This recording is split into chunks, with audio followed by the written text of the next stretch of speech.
ওকে। আপনি ফ্রিল্যান্সিং এ অন্ধের মতো কাজ শিখেই যাচ্ছেন, করেই যাচ্ছেন, রাইট?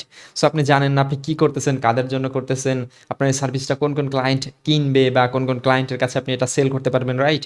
সো যদি এমন হতো ধরুন আপনি যে কাজটা শিখতেছেন ধরুন গ্রাফিক্স ডিজাইন বা ডিজিটাল মার্কেটিং বা ওয়েব ডিজাইন ডেভেলপমেন্ট যেটাই শিখুন, এর পাশাপাশি আপনি এই সময়ে আপনার এই সার্ভিসটা যে সকল ক্লায়েন্টের প্রয়োজন, ওকে?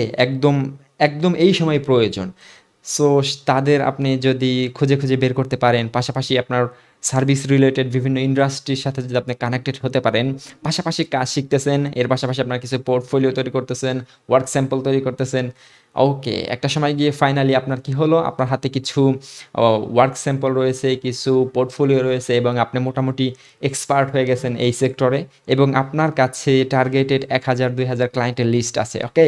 সো এখন যদি আপনি তাদেরকে সুন্দরভাবে কোল্ড মেইল বা সোশ্যাল মিডিয়া নকের মাধ্যমে আপনার সার্ভিসটা অফার করেন, তো ডেফিনিটলি আপনি দেখবেন আপনি ১০, ২০, ৫০ জনকে অফার করলে সেখান থেকে ২-১ টা কাজ পেয়ে যাবেন, রাইট? সো এরকম আরও বিভিন্ন টপিক নিয়ে আমরা আমাদের লাইভ কোর্সটি চালু করেছি। তো কোর্স সম্পর্কে বিস্তারিত জানতে আমাদেরকে মেসেজ করুন অথবা স্ক্রিনে দেওয়া নাম্বারে কল করুন। আসসালামু আলাইকুম ওয়া রাহমাতুল্লাহ।